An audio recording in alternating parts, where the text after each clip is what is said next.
My daughter abandoned me on Christmas Day, running away with her husband and his parents on a trip that I paid $17,000 for. I was expecting family warmth, but found an empty house and a treacherous note. It turns out they had planned everything. They had a chat without me where they made fun of my ATM. So I canceled everything. They called me 76 times, but they had no idea that this was just the beginning. Before we continue, please subscribe to the channel and let us know where you are listening in the comments. I expected the smell of bacon. Instead, I found silence. The kitchen table held a single piece of paper, folded once, positioned exactly where my coffee mug usually sat. My name was written across it in Nicole's careful handwriting.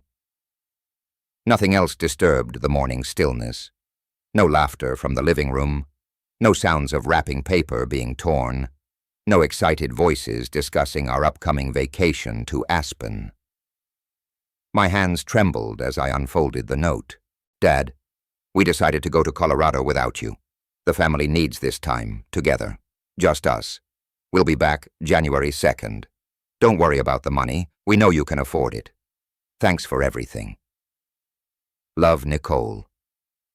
The paper slipped from my fingers. They were gone. On Christmas morning, after I'd spent $17,000 planning the perfect family vacation, after months of excited planning sessions where Nicole hugged me and called me the best father in the world, I walked through the house calling their names. Anyway, Nicole, Zachary, Howard, Kinsley. My voice echoed off empty walls. Their bedroom doors stood open, revealing hastily made beds. In Nicole's closet, the space where her large suitcase usually sat gaped empty. Zachary's shaving kit was missing from the bathroom counter. Back in the kitchen, I grabbed my phone with shaking fingers. Nicole's number went straight to voicemail. Her cheerful recorded voice felt like mockery now. Nicole, it's Dad. I found your note. I don't understand what's happening. Please call me back. Zachary's phone rang once before clicking to voicemail. Then Howard's, then Kinsley's. Each unanswered ring drove the truth deeper into my chest. This wasn't impulsive. They'd planned this, all of them, together. I sank into my leather recliner, surrounded by wrapped presents I'd bought for people who'd abandoned me. The Christmas tree lights blinked steadily, illuminating gift tags written in my own careful handwriting. To Nicole, with love from Dad. To Zachary, hoping this year brings you everything you want. 3 months ago, I had announced the vacation during Sunday dinner. Nicole had been struggling since her divorce, and Zachary's parents had never taken a real vacation. I wanted to give them something special. Aspen for New Year's, I'd said, pulling out the resort brochures. 7 days, all expenses paid, skiing, spa treatments, the works. Nicole had thrown her arms around me. Dad, you're incredible. This is exactly what we all need. Zachary had shaken my hand firmly. Larry, this means everything to us. Truly. Howard and Kinsley had actually cried. We never dreamed we'd see a place like that, Howard had whispered. I'd felt so proud, so useful. Finally, I could create the kind of family memories that would last forever. Now I understood their tears differently. They'd been planning to exclude me even then, weighing how much my generosity could buy them versus how much they could tolerate my presence. I picked up our family photo from last Christmas. 5 smiling faces, Nicole's arm draped around my shoulders, Zachary giving me a thumbs up, Howard and Kinsley beaming with genuine warmth, or what I'd thought was genuine. Had they discussed after I went to bed? Had they counted the days until they could take my money and leave me behind? The Mercedes keys sat on the kitchen counter where Nicole had left them. A final insult. They'd taken an Uber to the airport rather than drive my car, making sure I knew this wasn't about transportation. It was about choosing not to include me. My phone buzzed with a text from my neighbor. "Merry Christmas, Larry. Hope you're having a wonderful morning with your family." I stared at the message until the screen went dark. They'd made their choice. They thought I was just a lonely old man with deep pockets and no backbone, someone who'd absorb their betrayal quietly and continue funding their lives without consequence. They were wrong. I walked to my office and opened the desk drawer, where I kept all our vacation documents, confirmation numbers, resort information, payment receipts, everything they'd need for their perfect getaway, everything I still controlled. My finger hovered over the resort's phone number. Walking to my home office felt like crossing a bridge I could never return from. The organized filing cabinet stood exactly where I'd left it. 3 decades of meticulous record-keeping, every receipt cataloged, every contract filed alphabetically. I pulled out the thick folder labeled Aspen Vacation T4. The little Nell's number was highlighted in yellow marker. I'd called them dozens of times during planning, discussing room upgrades and special requests. Now I dialed with different intentions. "Good morning, Little Nell Resort. This is Rebecca speaking. How may I assist you? This is Larry Hughes. My family checked in last night under the Hughes reservation. I need to make some immediate changes." "Oh, yes, Mr. Hughes. Your family arrived safely. They seemed so excited about their stay. What changes would you like to make?" I opened my planning binder to the detailed itinerary I'd spent weeks crafting. "I need to cancel the spa appointments scheduled for December 27th, all 5 of them. Sir, those are premium bookings during peak season. There will be significant cancellation fees. Cancel them." The keyboard clicking paused. "Certainly, sir. Anything else? The private chef service for New Year's Eve. Cancel it." I drew a line through the $2,400 expense with my red pen. "Mr. Hughes, that's a very popular service. Are you sure you don't want to reschedule instead? Cancel the ski lessons, all of them. Cancel the wine tasting tour. Cancel the private shopping appointment." Each cancellation felt like removing their names from my will, deliberate and final. Rebecca's professional composure cracked slightly. "Sir, this represents most of your planned activities. Is everything all right?" "Everything is perfect. One more thing. Remove my credit card authorization for any additional charges. They can pay for their own extras now." I hung up before she could respond and immediately opened my filing cabinet's bottom drawer. Inside sat folders containing 7 years of receipts. Every dollar I'd spent supporting Nicole and Zachary, organized by category and year. The university folder held $180,000 in tuition payments spread across 4 years. Nicole's psychology degree that she'd never used. I remembered her graduation day, tears streaming down her face as she hugged me, promising she'd make me proud. Wedding expenses, $65,000 for what Nicole called her fairy tale day. The venue, the flowers, the photographer. I'd written every check with joy, watching my daughter's dreams come true. Apartment down payment, $85,000. I'd structured it as a formal loan, not a gift. Smart business practice, even with family. The paperwork sat in its manila folder, Zachary's signature bold across the promissory note. My phone was already ringing before I'd finished reviewing the files. "Larry, Merry Christmas, buddy."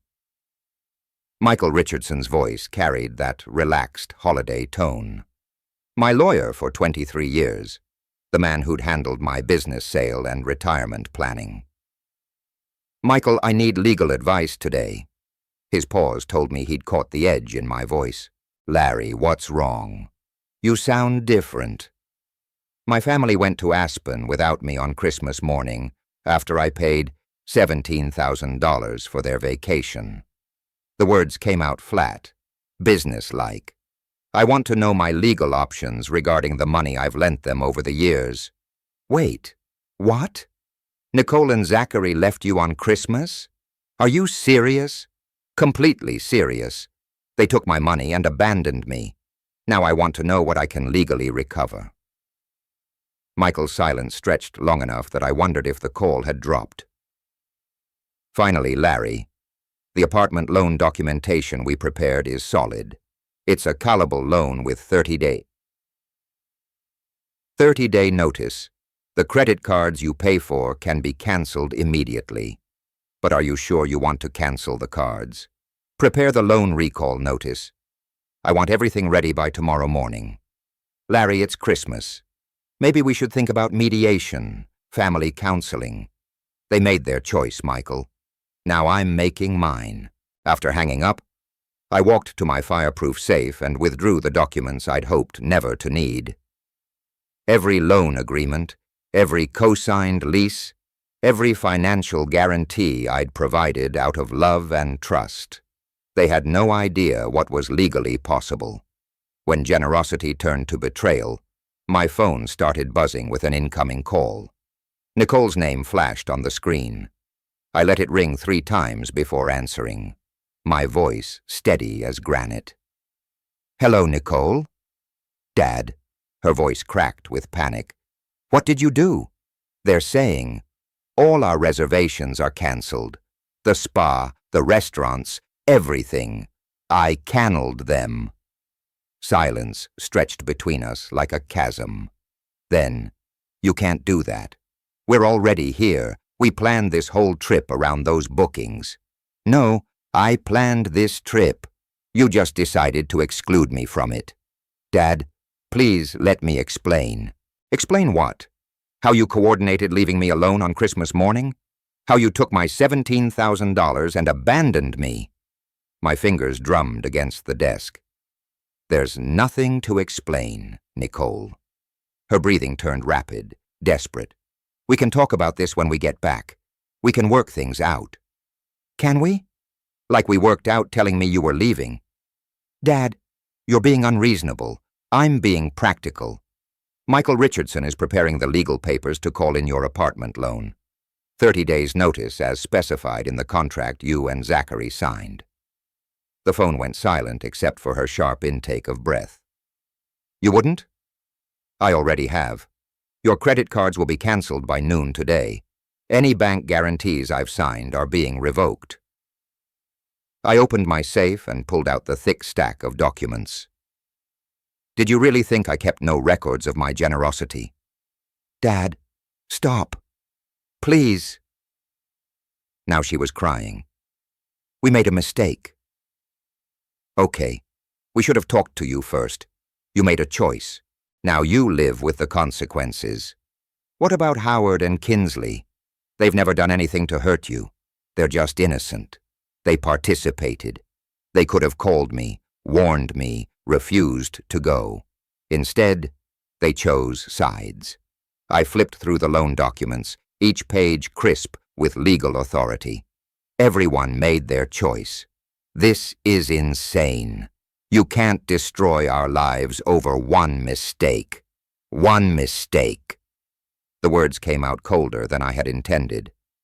Nicole, this was an impulse. You planned this. You discussed it. You coordinated it.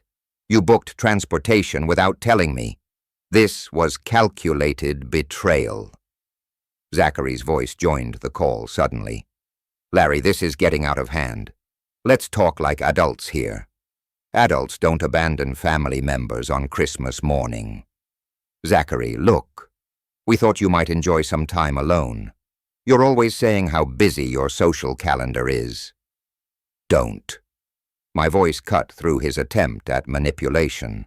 Don't you dare try to reframe this as doing me a favor. You took my money and left me behind because you didn't want me there. That's not I have the receipts, Zachary. Every payment I've made for your life.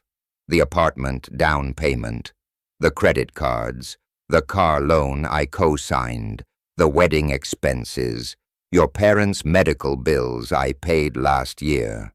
Each item landed like a hammer blow. Did you discuss those when you planned to exclude me? Howard's shaky voice came through the phone now. Larry, son, please. We never meant to hurt you. We thought the kids knew what they were doing. Howard, I'm not your son. Your son took my daughter and my money and left me alone on Christmas. Kinsley started crying in the background. This is exactly what we were trying to avoid, Nicole said through her tears. Your guilt trips, your need to control everything with money. Something cold settled in my chest. Control, I gave you independence, education, a home, a career choice. Everything I did was to free you, not control you. But there were always strings attached, weren't there? Always conditions. The only condition was basic human decency. Apparently, that was too much to ask. The hotel room fell quiet, except for muffled sobs. What do you want? Zachary asked finally. Money. An apology. What will it take to fix this? Fix this? I looked at the family photos on my desk, seeing strangers now. Zachary, you can't fix betrayal. You can only live with it. So that's it. You're going to destroy everything because your feelings got hurt. My hand tightened on the phone. My feelings didn't get hurt. My trust got shattered. There's a difference. Through their crying and arguing, I heard another sound. Someone knocking on their hotel room door. After hanging up, I needed quiet. The house felt different now, larger, emptier, like a museum of misplaced trust. I'd grabbed a sandwich around noon, but barely tasted it, now walking through rooms I'd decorated for Christmas morning that never came. I felt like a detective in my own life. Nicole's bedroom door stood slightly open, the way she left it Christmas Eve. I pushed it wider and stepped inside. Her childhood photos smiled from the walls. Gymnastics, trophies, high school graduation, family vacations where everyone looked genuinely happy. Had I imagined all of it? The charging station on her nightstand caught my eye. Nicole's phone sat there, forgotten in their rush to the airport. She'd been texting frantically from Howard's phone during our call. I picked up the device, my thumb hovering over the screen. This felt like crossing a line, but they had already crossed every line that mattered. The phone unlocked with her birthday, a password I'd helped her choose years ago for security. The messaging app showed dozens of unread notifications. I opened the group chat labeled Girls Weekend Planning and immediately wished I hadn't. 2 weeks ago, Nicole. Dad's insisting on coming with us to Aspen. Jessica. Oof, that's rough. Can't you just tell him no? Nicole, you don't know my dad. He paid for everything, so he thinks he gets a vote. Sarah. Maybe he'd have fun, though. Nicole, trust me, no. Zachary says the old man will just complain about everything being too expensive or too loud. My hands started shaking. Jessica, what about his parents? They seem sweet when I met them. Nicole, Howard, and Kinsley are actually cool. They'd be way more relaxed without Dad hovering around with his opinions.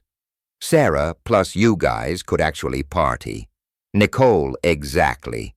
This is supposed to be our vacation, not a family reunion with my walking ATM. I sat down hard on her bed, the phone trembling in my grip. 1 week ago, Nicole, update, we figured out how to handle the dad situation. Jessica, spill. Nicole, we're going to leave Christmas morning before he wakes up. Leave a note, Sarah.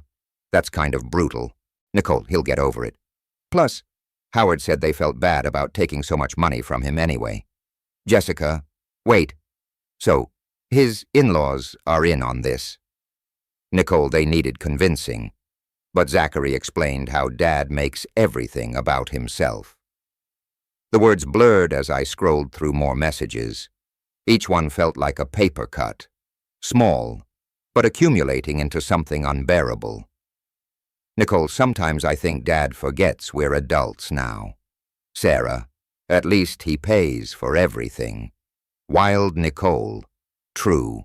Silver lining of having an overprotective rich dad. Jessica, must be nice having a father who can afford to spoil you. Nicole, it comes with strings, though. He expects gratitude and family time in return.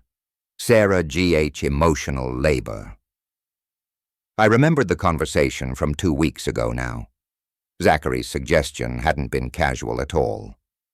Larry, don't you think it might be nice if just the younger generation went this time? He'd said over Sunday dinner. Nicole had jumped in immediately. Dad, you'd probably be more comfortable at home anyway. You always say how much you love having quiet time to read. I'd laughed, thinking they were joking. But I've been looking forward to this family time for months. The awkward silence that followed made sense now. They'd already decided. Howard and Kinsley had avoided my eyes because they knew. Everyone knew except me. 3 days ago. Nicole, final check. Everyone's tickets confirmed. Jessica, you're really doing this. Nicole, it's better this way. Trust me, Dad will sulk for a week, then move on. Sarah, what if he doesn't? Nicole, what's he going to do? Cut me off? He's threatened that before and never follows through. Jessica, maybe because he loves you, Nicole. Maybe. Or maybe because he needs us more than we need him. I closed the messaging app and stared at the dark screen, seeing my reflection looking older than I remembered. They hadn't just excluded me. They'd mocked me. My generosity wasn't appreciated. It was expected. My desire for family connection wasn't cherished. It was tolerated. The phone buzzed with a new message from the group chat. Nicole, emergency dad went nuclear. Cancelled everything and threatened to call in the apartment loan. Jessica, wait. What? Nicole, he's serious this time. We might have really screwed up. I set the phone back on the charging station and walked to my office, my footsteps echoing in the silent house. They thought they knew me. They thought I was predictable, manageable, someone who made empty threats and bought forgiveness with money. They were about to learn how wrong they were. My office had always been my sanctuary. Mahogany desk, organized filing cabinets, everything in its place. Now it felt like a war room. I pulled out my laptop and opened a new spreadsheet. Muscle memory from 30 years of running a construction business taking over. Column headers, date, category, amount, documentation, status, legal structure. I started with Nicole's education, Rowby Row. I entered every tuition payment, every dormitory fee, every textbook purchase I had covered. $45,000 per year for 4 years. The laptop's calculator showed $180,000 total. Wedding expenses came next. The venue Nicole had to have. The dress that costs more than most people's cars. The honeymoon to Bora Bora. Because we'll only do this once, Dad. Another $65,000. The apartment down payment made me pause. I'd been smart there, structuring it as a formal loan with Michael's help. $85,000 with a promissory note signed by both Nicole and Zachary. Interest rate below market but legally binding. Vehicle purchases, Nicole's BMW $45,000. Zachary's truck $35,000. Both loans I'd co-signed when their credit wasn't sufficient. Monthly support over the past 3 years averaged $2,500. Rent assistance, grocery money, insurance payments, emergency funds, another $90,000. The final total made me sit back in my chair. $55,000, $500,000 of documented generosity repaid with calculated betrayal.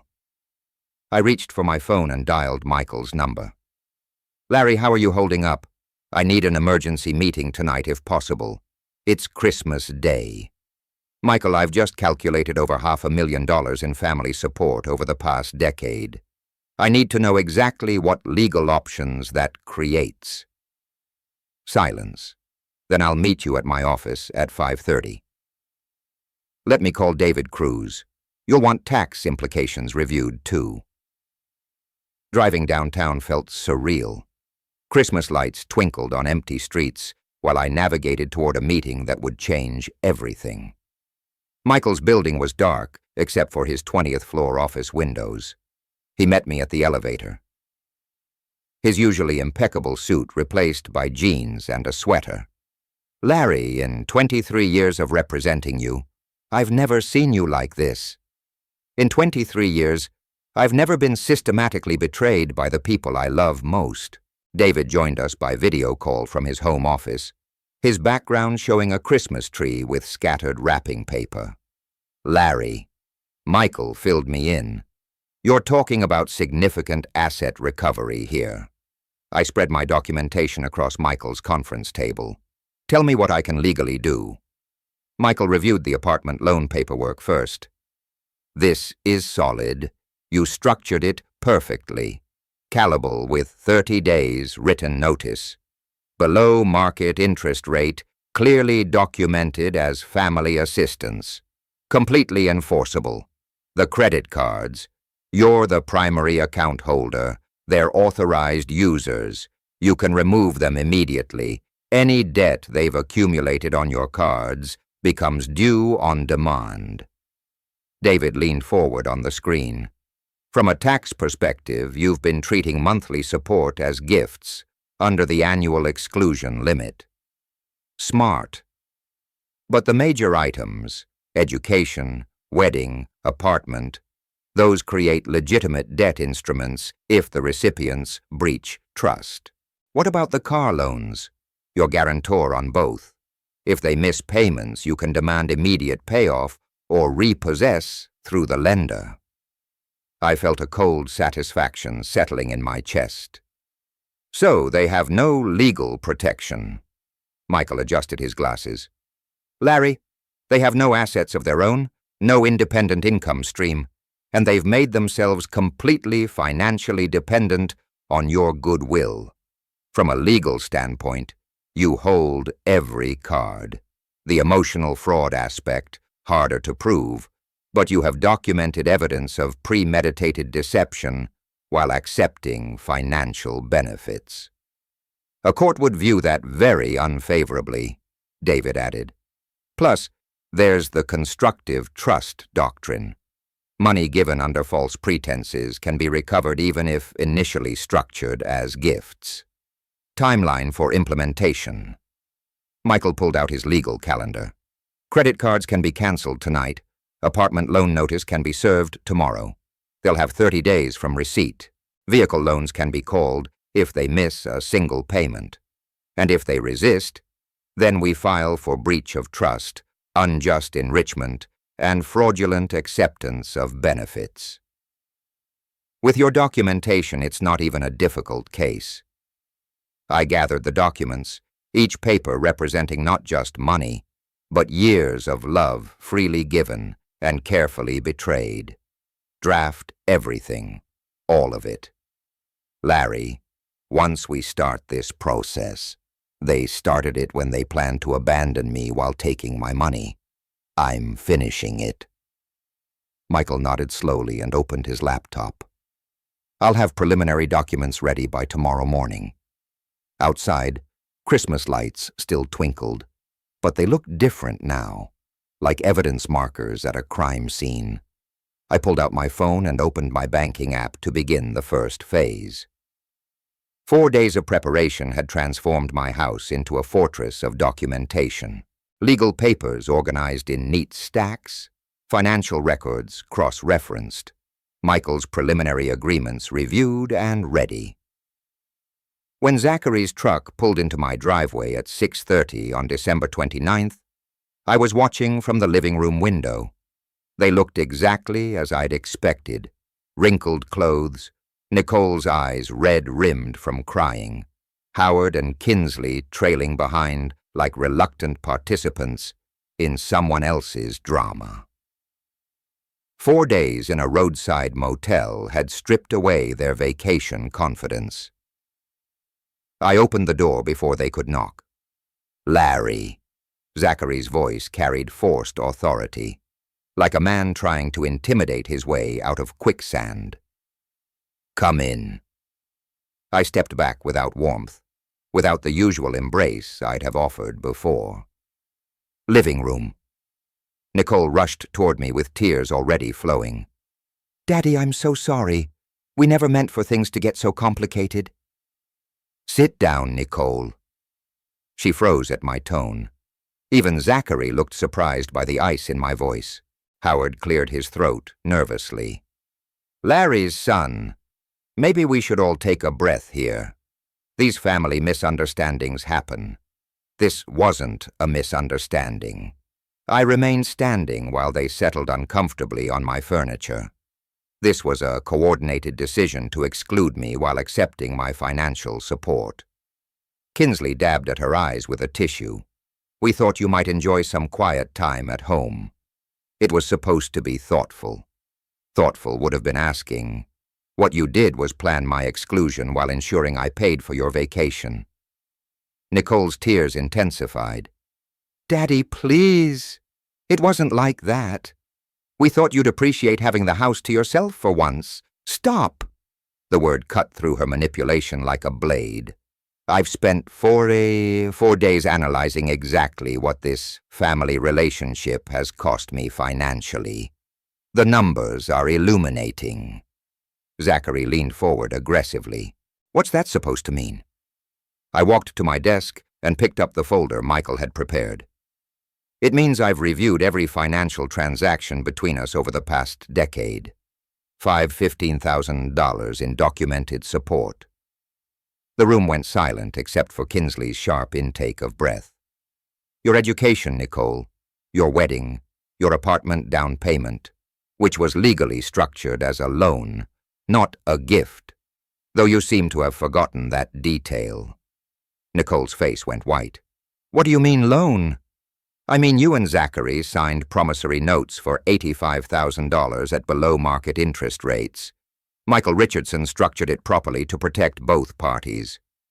I opened the folder to show the documents. "The loan is callable with 30 days written notice." "You wouldn't?" "I already have. Notice was served yesterday by certified mail." Zachary shot to his feet. "This is insane. You can't destroy our lives over hurt feelings. I'm not destroying anything. I'm simply calling in legitimate debts." I flipped to the next section. "Your credit cards were canceled effective January 1st. Car loan guarantees I provided are being reviewed for revocation." "Dad, stop this." Nicole's voice cracked with real fear now. "We'll lose everything. You should have considered that before planning my exclusion." Howard stood. Shakily. "Larry, surely we can work something out. Families shouldn't handle disagreements like business transactions." "You're right, Howard. Families should handle disagreements with honesty and respect. When you choose to handle family relationships like business transactions, taking money while providing no consideration in return, then I'll respond in kind." "Consideration." Zachary's face flushed red. "We're your family. That should be enough. Family members don't conspire to abandon each other on Christmas morning." Kinsley was crying openly now. "We never meant to hurt you. We just thought. You thought I was a convenient source of funding with no feelings to consider." I closed the folder. "You were wrong." Nicole collapsed back into the sofas, finally understanding the scope of her situation. "How much time do we have?" 30 days, 30 days from receipt of notice for the apartment. Credit cards are already canceled. Car payments become your sole responsibility immediately. "We can't afford any of this without your help," she whispered. "Then you should have thought about that before you decided my presence was unwanted."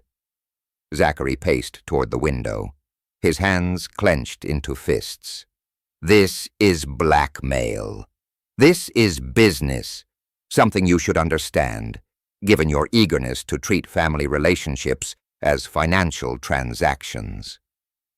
Nicole looked up at me with desperation replacing manipulation. "What do you want? An apology? Graveling? What will it take to fix this?" I met her eyes without flinching. "You can't fix betrayal with apologies, Nicole. You can only live with the consequences." "So that's it." Zachary spun around to face me. "You're going to financially destroy us because we took a vacation without you. I'm going to treat you exactly the way you treated me, as people whose feelings and needs don't matter." The room fell silent except for the ticking of my grandfather clock. Finally, Zachary straightened his shoulders and looked directly at me. "We need time to figure this out. You have exactly the time specified in the legal documents. Not 1 day more." As they filed toward the door, defeated and desperate, I knew they wouldn't accept this quietly. I slept better that night than I had in weeks. Morning brought the satisfaction of systematic implementation. My desk was organized with contact lists, legal timelines, and action items arranged in order of priority. 800 sharp. I made my first call. "Michael, it's Larry. Time to file the apartment loan collection lawsuit. You're certain about this? Once we file, there's no going back without looking weak. File it. $85,000 plus accumulated interest and legal fees. Full collection action. I'll have it submitted within the hour. What about the credit cards? Calling the bank next." First National answered on the second ring. "Mr. Hughes, how can we help you today? I need to remove Nicole Hughes as an authorized user on all my accounts. Effective immediately." "Certainly, sir. May I ask the reason for the removal?" "Business decision. Family financial restructuring. The cards will be canceled within 24 hours. Any outstanding charges will remain on your primary account." "Understood." Chase. Auto finance took longer to reach the right department.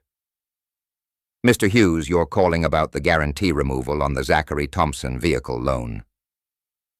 "Correct. I want my financial guarantee removed from his loan agreement." "Sir, that will require him to qualify independently or find another guarantor. If he cannot, the loan becomes immediately callable. That's his responsibility now." By 10 o'clock, every legal action was in motion. The satisfaction felt clean, businesslike. No emotion, just consequences for documented betrayal. My doorbell rang at 10:30. Nicole stood on my porch holding a manila envelope, tears already streaming. "Daddy, my credit card was declined at the grocery store. The bank said you canceled my authorization. I removed you as an authorized user. The cards were mine, not yours." She pushed past me into the living room, opening the envelope to scatter family photos across my coffee table. "Look at these. Remember when you taught me to ride a bike? My graduation, my wedding day, where you walked me down the aisle. I remember paying for all of those occasions. How can you be so cold? I'm your daughter. Daughters don't conspire to abandon their fathers on Christmas morning." Zachary appeared in my doorway, phone pressed to his ear. "No, I understand. Yes, the guarantee has been removed." He hung up and stared at me with barely controlled fury. "The bank wants my car loan paid in full, or they'll repossess. I can't qualify for refinancing without your guarantee. Then you shouldn't have risked it by betraying my trust." Howard and Kinsley shuffled in behind their son, looking uncomfortable. "Larry, surely we can work something out," Howard said. These are just family disagreements. We've all said things. This isn't about things we've said. This is about things you've done. Premeditated financial fraud. While accepting my generosity, Nicole's tears turned desperate. What do you want from us? Graveling? Public humiliation? Tell me what will fix this. Nothing will fix betrayal. You can only pay the legal consequences. Zachary stepped closer, his voice dropping to something that sounded almost like a threat. You know, Larry, family relationships go both ways. You might want to consider what happens when you're alone in this big house. Accidents happen to elderly people. I pulled out my phone and started recording. Could you repeat that, Zachary? My lawyer will be interested in documented intimidation attempts. His face flushed red. I wasn't threatening. You were implying that my age makes me vulnerable to accidents if I don't comply with your financial demands. That's textbook elder intimidation. Nicole grabbed Zachary's arm. Stop talking. You're making it worse. Worse than being financially destroyed by your own family. I looked directly at Zachary. I have security cameras recording this conversation. I have witnesses to your threatening behavior. Every word you've spoken is being documented for legal proceedings. Kinsley started crying. This isn't what families do to each other. Larry, you're destroying relationships that took decades to build. I didn't destroy them. I discovered they were already destroyed. You helped plan my exclusion while accepting my money. That destroyed the relationship. We thought you thought I was the convenient ATM with no feelings to consider. Zachary paced toward the window, his fist clenched. Fine. You want to play hardball? Two can play that game. This isn't a game. This is debt collection. You owe $85,000 plus interest. The court will decide if you pay voluntarily or through asset seizure. We'll see about that. Nicole gathered her photos with shaking hands. 30 days. 30 days from legal service. The clock started yesterday. As they reached my front door, Zachary turned back with cold calculation in his eyes. You know what your problem is, Larry?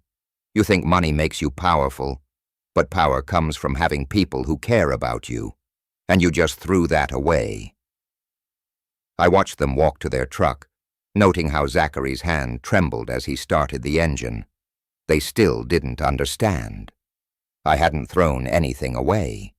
I had simply stopped funding my own betrayal. New Year's Day brought the kind of quiet satisfaction I hadn't felt in years. The legal machinery was grinding forward exactly as planned, and I spent the afternoon reading in my study, occasionally glancing at the snow outside my window. At 2 o'clock, my phone rang. Larry, it's Margaret. My cousin's voice carried an unusual tension. I need to talk to you about something concerning. Margaret and I had maintained steady contact since childhood, built on mutual respect and shared family history. If she sounded worried, I paid attention, of course. What's troubling you? I've received several phone calls today about you from Nicole, Zachary, even Howard, and Kinsley. They're all saying similar things, and frankly, Larry, it doesn't sound like the man I've known for 40 years. I set my book aside and focused completely. What exactly are they saying? They claim you've become paranoid and suspicious since retirement. Nicole was crying, saying, You've turned against your own family over money. Zachary insisted, You're not thinking clearly and need intervention. The sophistication of their strategy impressed me, despite my anger. And what's your assessment of these claims? That's why I'm calling. 3 separate family members contacting me within 2 hours, all with nearly identical talking points. That's not organic family concern, Larry. That's coordination. Margaret's business background in marketing made her naturally suspicious of orchestrated campaigns. They're trying to paint you as mentally declining while positioning themselves as victims trying to help their troubled patriarch. What specifically did they claim? Nicole said, "You've become obsessed with money and are punishing her for wanting independence." Zachary suggested you're showing signs of cognitive decline and making irrational financial decisions. Howard added that they're all worried about your judgment. Each false claim landed like a calculated blow. They were attempting to undermine my credibility before I could damage theirs. Margaret, are you familiar with the actual sequence of events that led to this situation? Only what they've told me, which is why I'm asking for your version. I spent 15 minutes providing the factual timeline, the planned vacation, their Christmas morning abandonment, the note, their coordinated exclusion while accepting my financial support. I kept emotion out of it, presenting only documented facts. That's quite different from what they described. Margaret's voice carried new understanding. They made it sound like you suddenly became unreasonable about normal family independence. They conspired to abandon me on Christmas morning after I paid $17,000 for their vacation. When I implemented legal consequences for their documented loans and financial obligations, they escalated to intimidation and now reputation management. Larry, I'm going to ask you something directly. Are you experiencing any cognitive issues, any changes in judgment or decision mem? The question didn't offend me. It was exactly what a concerned relative should ask when presented with conflicting narratives. My lawyer, Michael Richardson, has worked with me on these legal actions. My accountant, David Cruz, reviewed all financial documentation. Both professionals can attest to my mental acuity. The family simply doesn't want to face legal consequences for their calculated betrayal. That aligns with the Larry I know. The man who built and successfully sold a construction company doesn't suddenly become paranoid over normal family dynamics. Margaret, I appreciate your call more than you know. How many other relatives have they contacted? I suspect they're working through the family directory systematically. Your brother Robert, cousin Janet, probably your neighbors too. The scope of their campaign exceeded my initial assessment. They were attempting comprehensive reputation destruction to pressure me into backing down from legal actions. Are you willing to help me document their false claims? Absolutely. What they're doing is character assassination, and it's not going to work on people who know you. After hanging up, I opened a new document on my laptop. If they wanted to wage reputation warfare, I would respond with the same systematic approach I'd used for their financial betrayal. The family had just escalated from threatening my safety to attacking my character. They were about to learn that this was an even bigger mistake. Evening brought the satisfaction of documentation.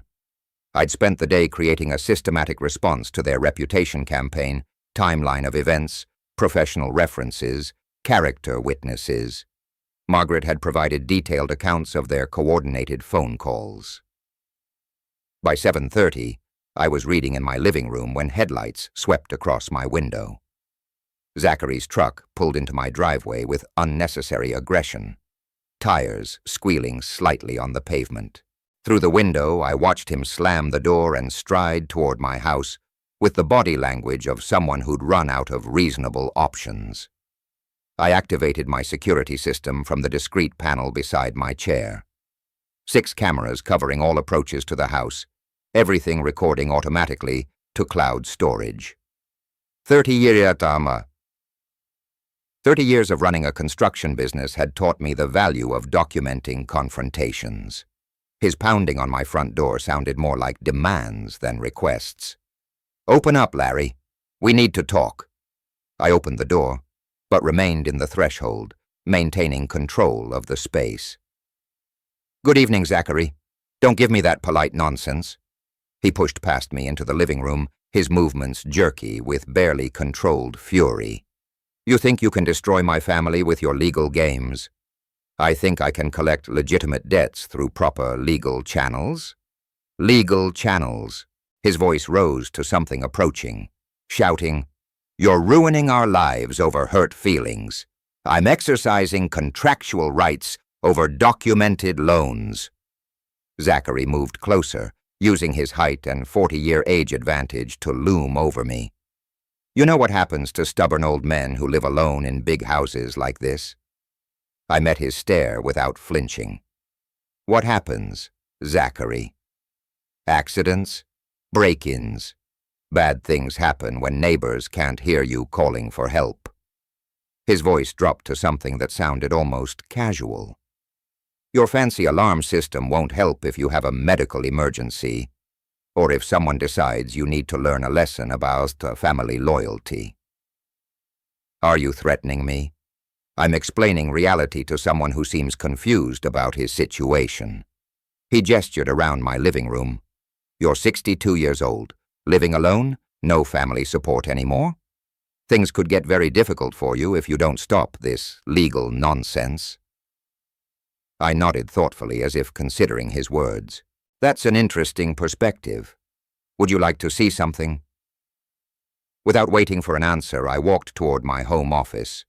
Zachary followed, probably thinking he'd intimidated me into compliance.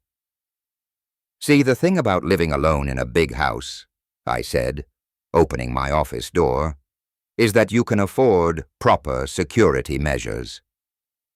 The wall of monitors showed 6 different camera angles of my property, including perfect footage of Zachary's arrival and our entire conversation. His face went white as he recognized himself on screen making threats to an elderly man. You can't record me without permission. This is my private property. I can record anyone who enters. I pointed to the timestamp showing his threats from 3 minutes earlier. Everything automatically uploads to secure cloud storage. My lawyer, Michael Richardson, receives copies of all security footage. Zachary stared at the screens with growing panic. You have to delete this. I don't have to do anything except provide evidence to law enforcement when elderly persons are threatened in their own homes. Delete it, Larry. I wasn't serious about what. Medical emergencies, break-ins, teaching me lessons about family loyalty. I picked up my phone. Threatening an elderly person is a serious crime in Michigan, especially with documented evidence. You can't call the police over a conversation. I can call them about criminal intimidation and threats against a senior citizen. I dialed 911, which carries enhanced penalties under Michigan law. 911, what's your emergency? This is Larry Hughes at 847 Maple Ridge Drive. I need police response for criminal threats made against me by a family member. I'm 62 years old, and the suspect is still in my home making threats about accidents and break-ins. Zachary's face went from anger to pure panic. Hang up. I'll leave right now. Sir, are you in immediate danger? The dispatcher asked. The suspect is agitated, but I have him on security camera. I have video evidence of the threats. Officers are dispatched. Please stay on the line. 2 patrol cars arrived within 8 minutes. I provided the officers with printed screenshots of Zachary making threats, along with the audio recording. Michigan's enhanced penalties for crimes against elderly persons made this a priority.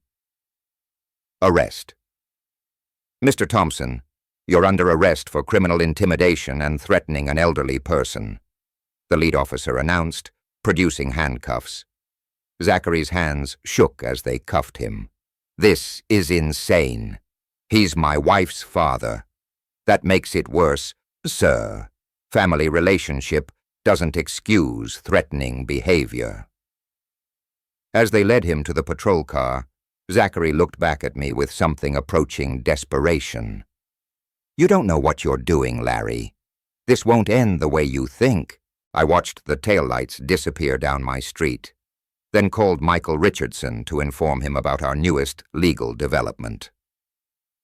The court documents arrived on a snowy Tuesday morning, delivered by Michael Richardson with the satisfaction of a man who'd orchestrated a perfect legal victory. I spread them across my dining room table like a general, reviewing successful battle plans. "Complete judgment in your favor," Michael announced, setting his briefcase beside the papers. $85,000 recovered through apartment sale.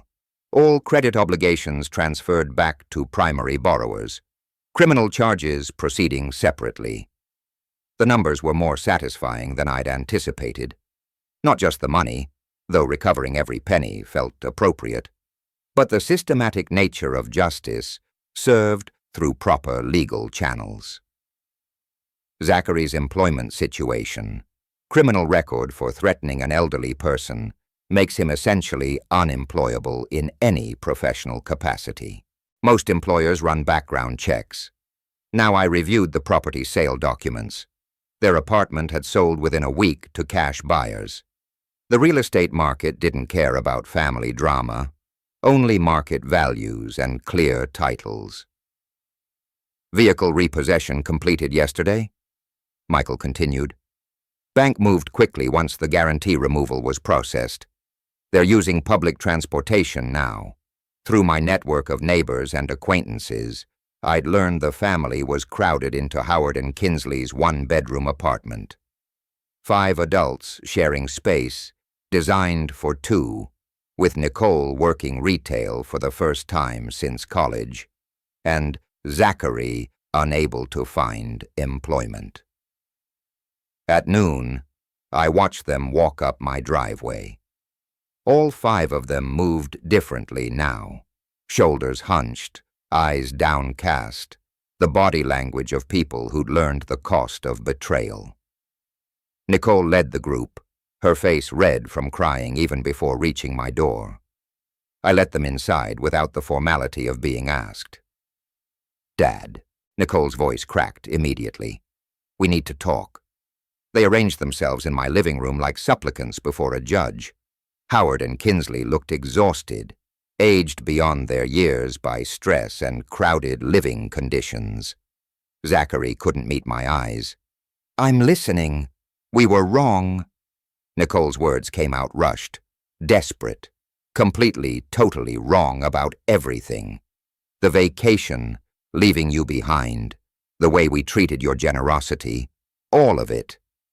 Zachary forced himself to look at me. "I made terrible mistakes, Larry. The threats, the things I said.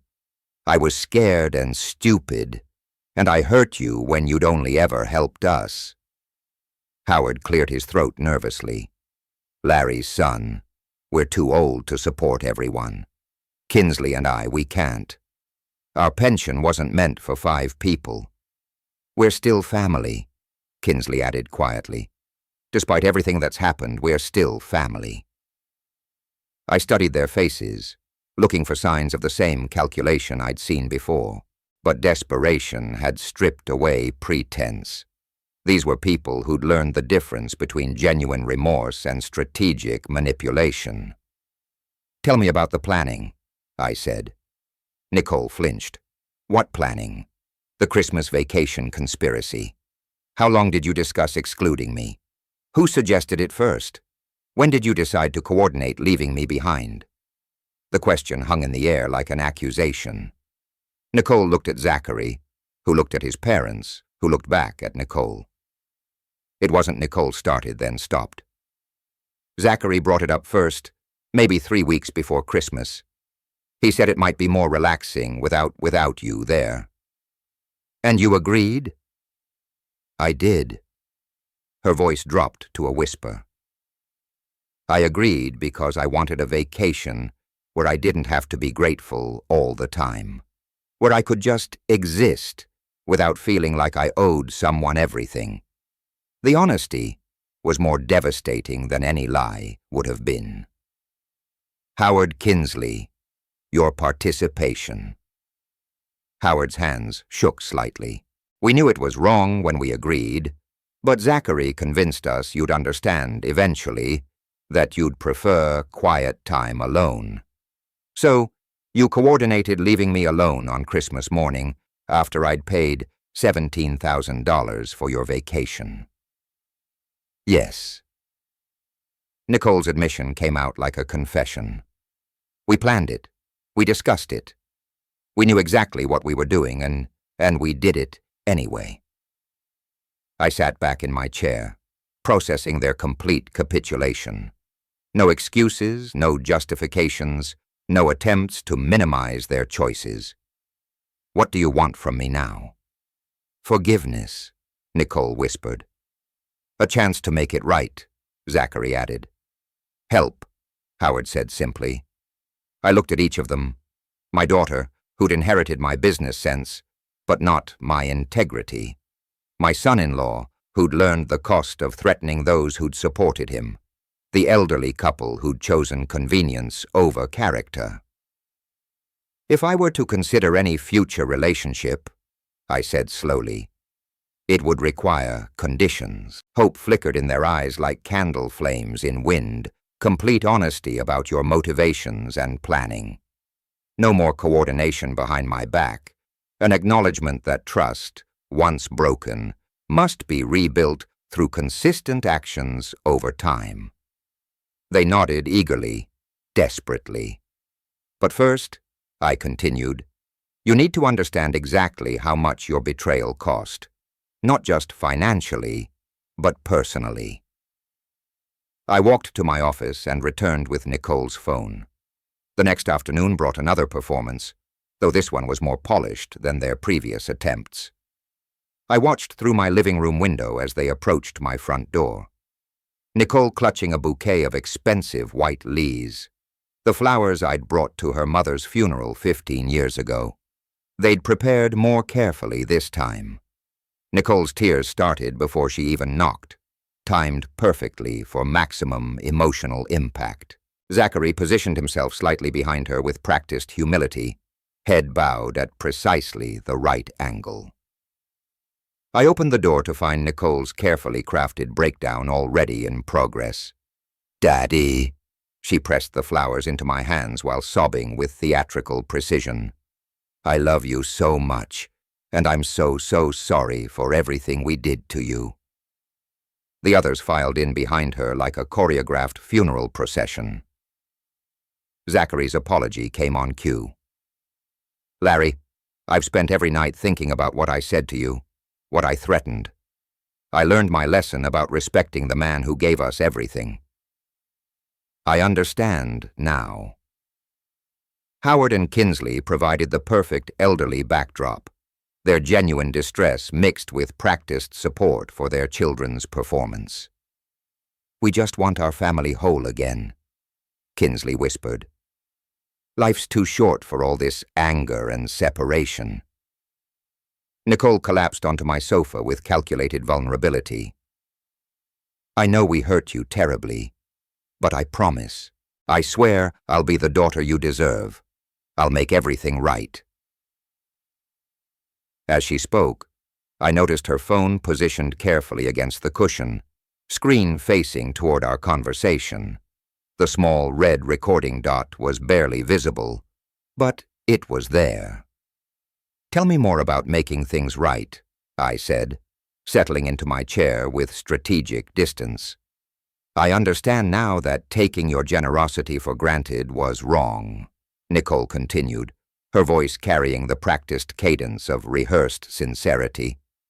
"I see how much you've sacrificed for us, how much you've given, and I want to earn your love back." Zachary glanced at his watch, a quick, almost unconscious gesture that contradicted his claims about this being the most important moment of his life. "I'm ready to prove my gratitude every single day," he added, checking the time again while speaking about eternal appreciation. The disconnect between their words and behavior created a fascinating study in deception. Nicole's tears appeared genuine, but her strategic phone positioning revealed calculation. Zachary's apologies sounded memorized, delivered between obvious time checks that suggested somewhere else he needed to be. Howard Kinsley, what are your thoughts on rebuilding family trust? I asked. We believe in forgiveness, Howard answered carefully. People make mistakes, but families should find ways to move forward together, even when those mistakes involve systematic planning and coordination. The question hung in the air like an accusation. Nicole adjusted her phone's position, subtle but noticeable if you were watching for deceptive behavior. We all regret the planning aspect, Zachary said, glancing at his watch again. It was wrong to coordinate excluding you. We understand that now. Do you? I looked directly at Nicole. What exactly do you understand about coordination and planning? Her carefully prepared composure flickered for just a moment. I understand that we made decisions as a group that hurt you individually, and that was selfish and cruel. The answer was too polished, too therapeutic sounding, like something coached by someone who'd researched family reconciliation tactics online. Nicole, you seem distracted by something on your phone. She went rigid. My phone? No, I'm completely focused on you, Dad. On us? On fixing this. But her eyes had darted to the device involuntarily, confirming what I'd already observed. She was recording our conversation, probably planning to use selective clips for social media sympathy or legal documentation. Zachary, you keep checking your watch. Do you have somewhere more important to be? His face flushed. No, this is the most important thing in my life right now. I was just nervous habit. The lies layered upon lies with increasing transparency. 40 years of business negotiations had taught me to read people's true priorities behind their stated intentions. These people were performing repentance, not feeling it. I appreciate you all coming, I said, standing up to signal the conversation's end. This has been very educational. Nicole's panic was immediate and visible. Educational? Dad, what do you mean? We're trying to apologize, to make things right. You're trying to manipulate me with a performance while secretly recording our conversation for your own purposes. The accusation landed like a physical blow. Nicole's hand moved instinctively toward her phone, confirming my observation. I wasn't. I would never. You positioned your phone to record this conversation from the moment you sat down. Zachary checked his watch 6 times during his speech about how this moment means everything to him. Your apologies sound rehearsed, because they are rehearsed. Zachary's defensive anger flared immediately. You're being paranoid. We came here genuinely. You came here with another manipulation strategy because the last one failed. The room fell silent except for the Kinsleys' quiet crying. I had hoped, I continued, that losing everything might teach you the difference between genuine remorse and strategic performance. Apparently, it hasn't. Nicole tried one last, desperate appeal. Please, Dad, we need you. We have nothing left. You have exactly what you chose when you decided to betray my trust while pretending to value it. I walked toward the front door, opening it deliberately. But before you leave, I said, returning to my chair, there's one more thing you need to understand about what you lost.